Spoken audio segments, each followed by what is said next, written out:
All right, we're back. We're on page 78 of math analysis, and it's a new set of notes. It's notes 8, and we're going to talk about solving trig equations, which is a pretty broad topic that has a lot of approaches to it, and it's something that you need to kind of like take with you because it's going to come up over and over again. Eventually, we just kind of assume you can do it. So let's see. There's some that you already know how to do, and I wanted to start off with those because it gives you a sense of how this works, and it makes you think of some of the things that you're going to have to think of as you go along. So, for example, we want to find all values of x for which cosine of x plus 25 is equal to the sine of 235. Well, we have kind of dealt with this sort of thing before. First issue is that this is sine, not cosine. So what I think I'm going to do is I'm going to change. Am I going to change this? You know what I'm going to do first? Before I even do that, I'm going to rewrite this in terms of its reference angle. So 235 is an element of quadrant 3. So what I want to do is I want to find the reference angle. So the reference angle is going to be 235 minus 180, right? Which gives me 55. So that's my reference angle. But in quadrant 3, I know that sine is less than 0. So I'm doing a lot of things without drawing, and you should always draw things. So 235 is kind of like here. It's actually more rotated than that because it's beyond 225, which is 5 pi over 4. So it's over here. It's in quadrant 3. This is our reference angle right here. So that's definitely 55. So I'm going to say that the cosine of x plus 25 is equal to the negative of the sine of 55. Got it wrong. 55. All right. Now let's deal with the fact that we have sine instead of cosine, right? Cofunctions. So we'll use the cofunction identity. We have the cosine of x plus 25 is equal to the negative. When you use a cofunction identity, you never change the sign, S-I-G-N, whether it's positive or negative. You don't change that. You just change functions. So I'm going to find the complement. 90 minus 55 would be 35, which I've been getting that wrong a lot. I've been getting complements wrong. I don't know why. So 35. All right, now the issue that we have here is that the problem doesn't say cosine equals the negative cosine of something, right? What we want, and I'm going to move some things over here, move this over here.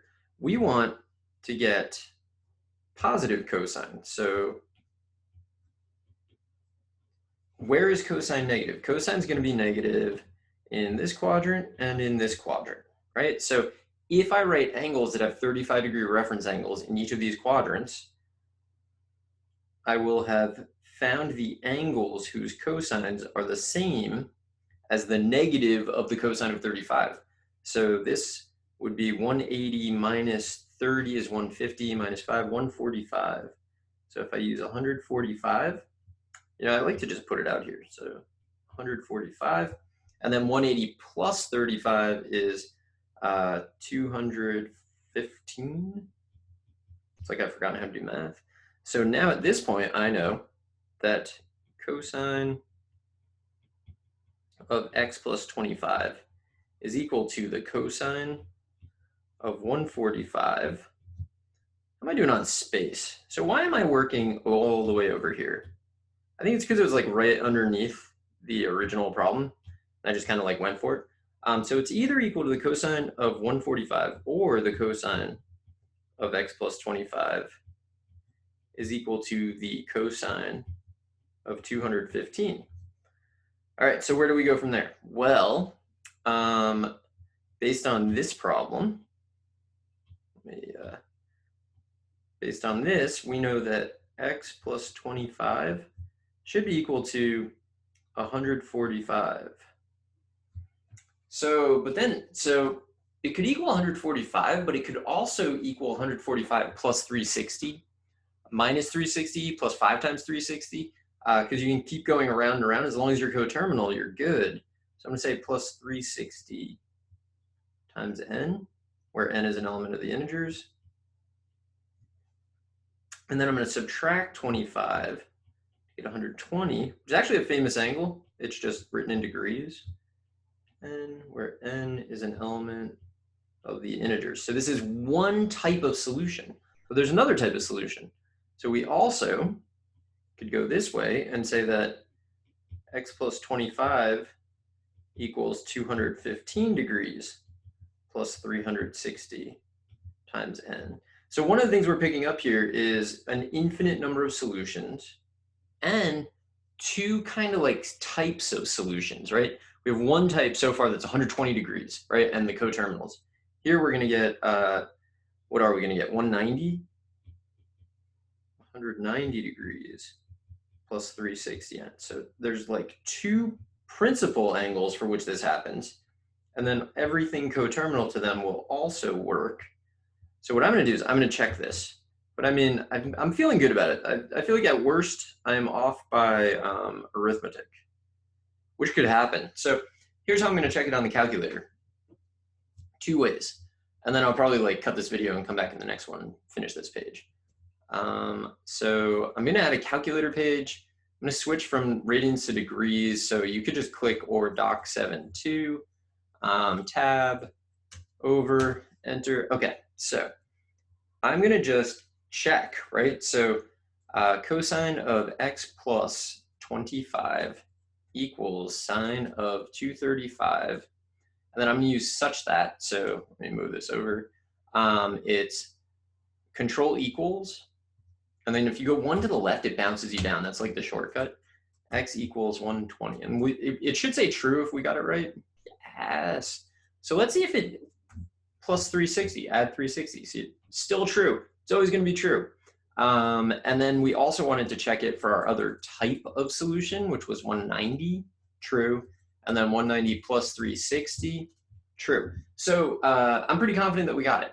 One thing that could potentially happen, there could be other types of solutions, right? We found two types of solutions, and I'm feeling in this case like that's true. But what if there had been four, you know, like what if we were squaring it? So the positives and negatives didn't matter because we're just squaring. These are things we have to think about. So there's a lot to think about. Another thing we could do is we could actually just use solve, and the calculator can solve it. Menu 3, 1, and then cosine of x plus 25. I don't know why I'm retyping this when I could paste it, but 235. I want to solve for x, and it'll solve it in general. I probably want to expand, so expand. I'm going to expand this. And then it always does, it gives you the negative. I don't know why. So I'm going to add 360 just to like loop back around to 190. And then this one, I think it's easy to see, is definitely 120 plus 360n. But again, factors it. Expand that. There you go, 120 plus 360n. So we got our answers. But like, think about the things we had to do. We had to think about quadrants. We had to think about signs, S-I-G-N. We had to think about reference angles, just like a lot of really good stuff. Multiple answers, in fact, an infinite number, in fact, like two infinite sets of solutions. So I'll be back in the next one to talk about another way that we already know to solve equations, because you want to think like, this isn't a new idea. We've been talking about solving equations kind of indirectly a little bit for almost the entire year. This is just, we're gonna like hit some hardcore algebraic techniques, things like that. But anyway, I will see you in the next video.